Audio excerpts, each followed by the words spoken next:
திருச்சிற்றம்பலம். தென்னாடுடைய சிவனே போற்றி, எந்நாட்டவர்க்கும் இறைவா போற்றி. எல்லா அடியாருக்கும் வணக்கம்.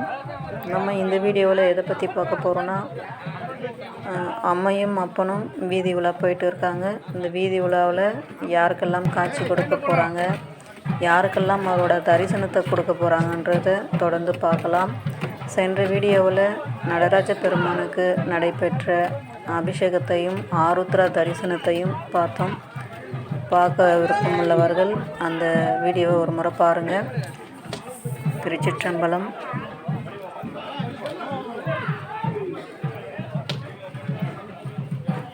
நாதஸ்வர மேளத்தோடு நம் அடியார்கள் நம் எம்பெருமான தோளில் சுமந்தபடி வீதி உலா போயிட்டு இருக்காங்க. இந்த வீதி உலாவில் யாரெல்லாம் அவரை பார்க்கணும் அப்படின்றத அவர் நமக்கு டைம் கொடுத்துருக்காரு. அப்படி நம்ம இரவெல்லாம் அவர் அபிஷேகத்தை யாரெல்லாம் பார்க்கணும், அவர் தரிசனத்தை யாரெல்லாம் பார்க்கணும், அவரை யாரெல்லாம் சுமக்கணும், அவர் மனதில் யாரெல்லாம் நினைக்கணுன்றதை அவரே முடிவு பண்ணியிருப்பார்.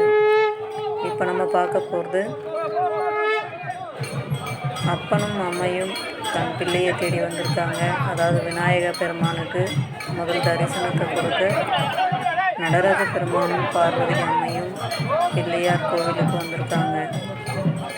இந்த பிள்ளையார் கோவிலில் தன் பிள்ளைக்கு முதல் தரிசனத்தை எம்பெருமான் அம்மையும் கொடுக்க போகிறாங்க.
விநாயக பெருமானுக்கு தரிசனம் கொடுத்த பிறகு மறுபடியும் கோவிலுக்கு நடராஜ பெருமான் வந்துட்டு இருக்காரு. இந்த கோவிலுக்குள்ளே தான் பல அற்புதங்கள் நடக்கிறது. இதுவரையும் யாரும் அதை பதிவாக போடல. அந்த பதிவு நம்ம தான் ஃபஸ்ட்டாக போடுறோம். இதை தொடர்ந்து பாருங்கள்.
நாதஸ்வர மேளத்தோட நம்ம அம்மை அப்பனை சுற்றி வராங்க.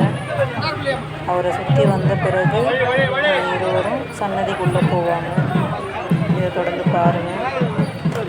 நாதஸ்வர மேளம் முன்னே செல்ல அம்மை எம்பெருமான சுற்றி வராங்க.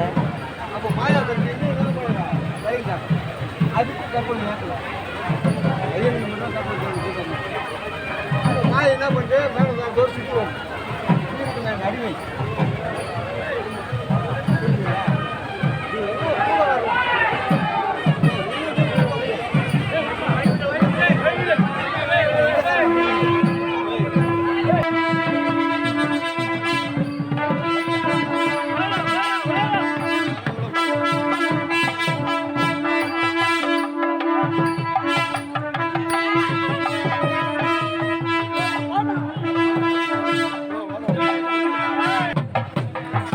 அம்மையும் அப்பனும் கோவில் உள்ளே வந்துட்டாங்க.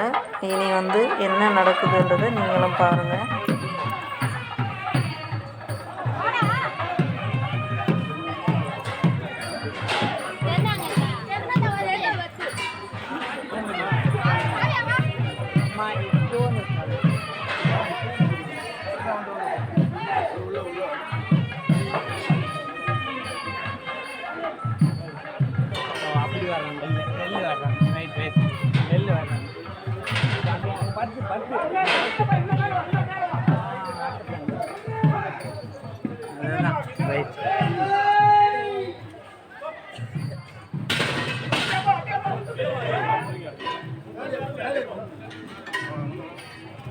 இப்போ கோவிலை சுற்றி வந்துட்டு இருக்கோம். கோவிலில் பார்த்திங்கன்னா எம்பெருமான் முன்னாடி செல்ல நம்ம தான் பின்னாடி போனோம். ஆனால் அவரை பதிவு பண்ணுறதுக்காக நான் முன்னாடி வந்துட்டு இருக்கேன். இங்கேருந்து கோவிலை ஒரு முறை சுற்றி வந்த பிறகு கோபுரத்தான இருக்கிற கொடிமரத்தானைக்கு வராங்க. இங்கே பல அற்புதமான நிகழ்ச்சி நடக்குது. அதையும் தொடர்ந்து பாருங்கள்.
கொடிமரத்தான அம்மையும் அப்பனும் கீழே இறக்கி வைக்கிறாங்க. இங்கே வச்ச பிறகு ஒரு வெள்ளை துணியால் முழுவதுமாக சிவபெருமானோட முகத்தை மட்டும் விட்டுட்டு முழுவதுமாக சுற்றி மூடிடுறாங்க. அதே போல் அம்மைக்கும் அவங்களோட முகத்தை மட்டும் விட்டுட்டு சுற்றி அந்த துணியால் மூடிடுறாங்க. இது எதுக்காக நடக்குது, இது எதனால் அப்படின்றது எனக்கே தெரியாது. தொடர்ந்து நானும் இது என்ன நடக்க போகுது, அடுத்து என்ன நடக்க போகுதுன்றதை பார்க்கறதுக்காக நானும் காத்துட்டு இருக்கேன். தொடர்ந்து இந்த இயற்கையில் இறைவன் சேனலை பாருங்கள். அடுத்த பதிவில் இந்த வெள்ளை துணியை போற்றி எம்பெருமான் நம்ம அம்மை என்ன செய்ய போகிறாங்க அப்படின்றத நம்ம பார்க்க போகிறோம். தொடர்ந்து பாருங்கள், உங்களோட ஆதரவை கொடுங்க. திருச்சிற்றம்பலம்.